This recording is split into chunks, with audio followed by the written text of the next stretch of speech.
sekarang memasuki barangkali sesi yang hampir terakhir, yaitu diskusi panel.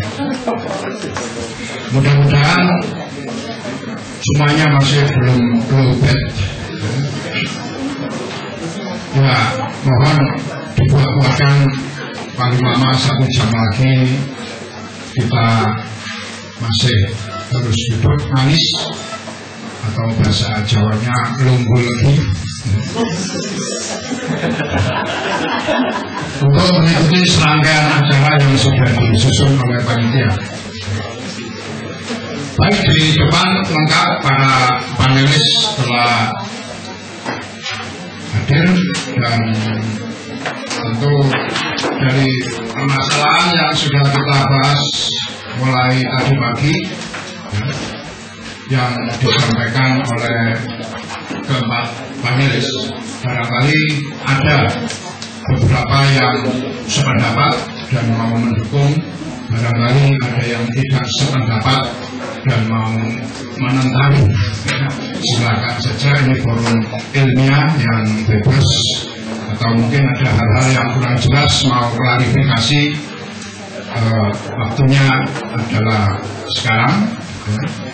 Dan nanti mohon yang angkat tangan untuk identitas dan pertanyaan ditujukan kepada siapa. Tolong jangan ditujukan ke saya.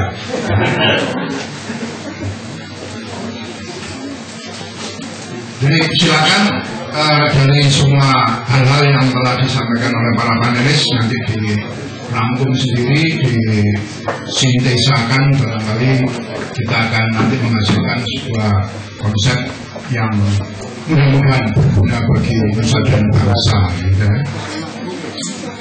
Baik, saya akan langsung membuka sesi tanya jawab.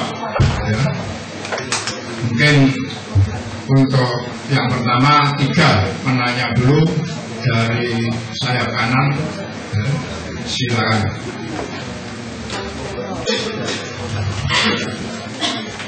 Kalau tidak ada langsung ditutup loh.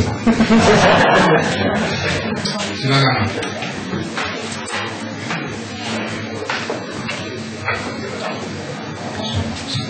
Iya Pak, terima kasih atas waktunya. Nama saya Haryanto Pak. Saya mau tanya kepada Pak Ecek dulu. Tadi dikatakan ada state of development ya Pak ya. Seandainya kita sudah punya satu tim yang dibentuk berdasarkan 4 step tadi, lalu ada proyek berikutnya di mana timnya itu kita tidak membahas sama, apa kita harus melalui 4 step tadi, atau kita bisa langsung masuk ke performing atau apa itu. Lalu yang kedua, kalau kita sudah sampai ke stage-nya performing, lalu apa yang kita terhadap tim tersebut? Itu dari saya yang pertama. Yang kedua mungkin kepada Ibu Ana gitu, bedanya volunteer dan anggota itu apa? Pertama, lalu yang kedua, seberapa sulitnya sertifikasi itu sehingga kita kok di Indonesia? Saya kira itu pasti masalah tingkat kesulitannya agak tinggi, atau kadang biasanya pada biaya yang sangat tinggi mungkin ya, yang menjadikan hal itu jadi hambatan bagi kita. Mungkin bisa disampaikan kalau bisa informasi sedikit apa yang harus kita lakukan untuk bisa mendapatkan sertifikasi itu. Oke, terima kasih. Oke, untuk penanya kedua Pak Indra tadi yang maju dulu, atau yang dari TS orang.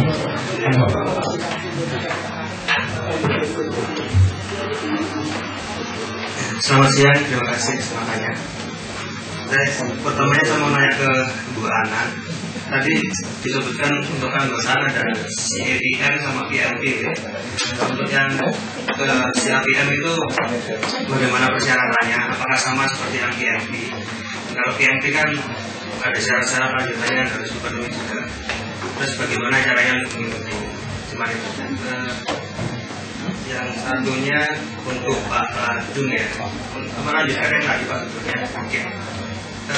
Untuk di project life cycle, seorang project manager untuk yang ini saya mengambil dari knowledge saya ya, itu dihadapkan untuk melakukan initiative, planning, execution dan lain-lain. Nah, apakah dengan adanya portfolio project manager, project portfolio manager itu plan, inisiatif dan planningnya itu sudah dilakukan di awal oleh PPM itu tadi. Lalu untuk fungsi kontrol di sini, PPM kan juga melakukan kontrol terhadap kinerja PM yang dibawahi. Itu sejauh mana fungsi kontrolnya? Apakah sama seperti fungsi kontrol yang dilakukan oleh project manager? Saya kira itu. Terima kasih. Ya, untuk penanya ketiga, Pak Indra berani.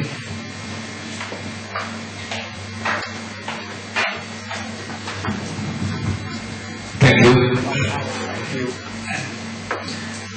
I want to ask Mr. Sasaki. I think PMO is very important for every company, either profit oriented or not profit oriented. PMO will be implemented to deliver the project on time and within budget. Which one would you give priority? On time or the budget not favorable? The second question, you explained that 3 division uses of PMO: promotion, legal, and accounting. Why do you just only stress these 3 divisions? I think labor force is very important to human resource division, and the culture influence about the performance of the company. The third question,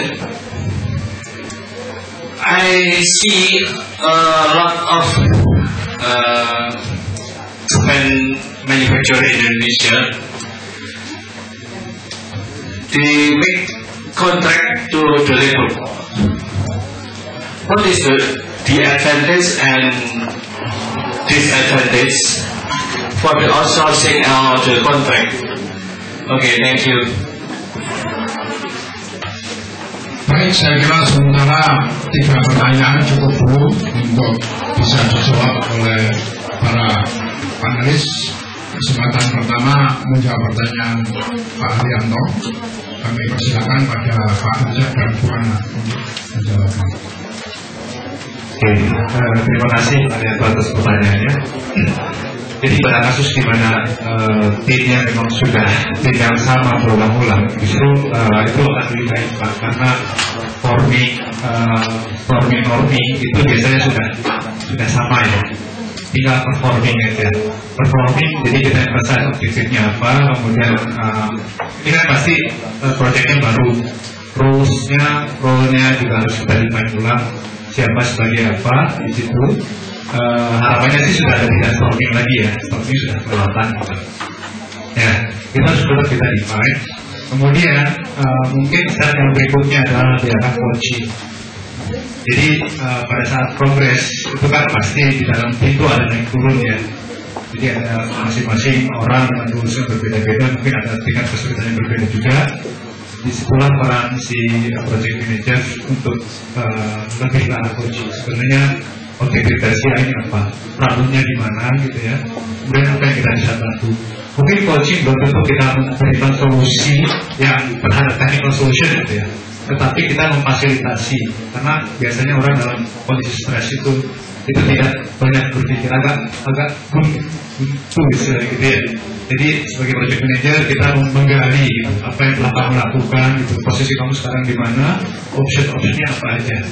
Jadi kita beri kita bimbing, kita guide. Setelah itu biarkan mereka yang decide sendiri. Beda seperti itu. Oke, menjawab.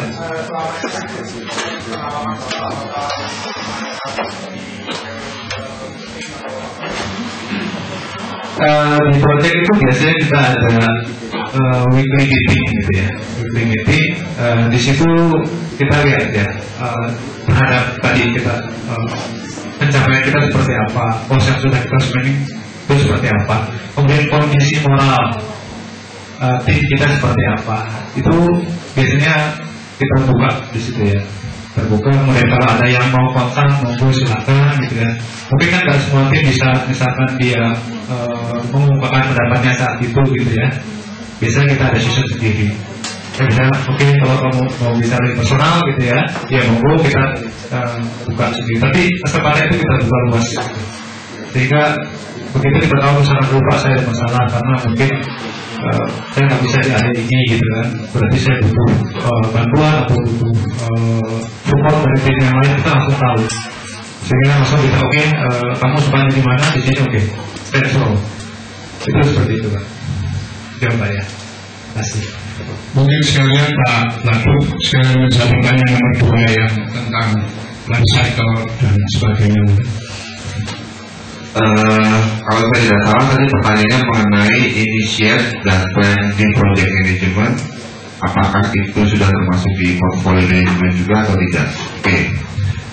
Tadi kalau kita lihat life cycle manage itu berada pada baseline paling terakhir. Oke, ada portfolio management. Artinya apa? Apa yang kita lakukan pada level portfolio itu tidak mencerminkan apa yang kita lakukan di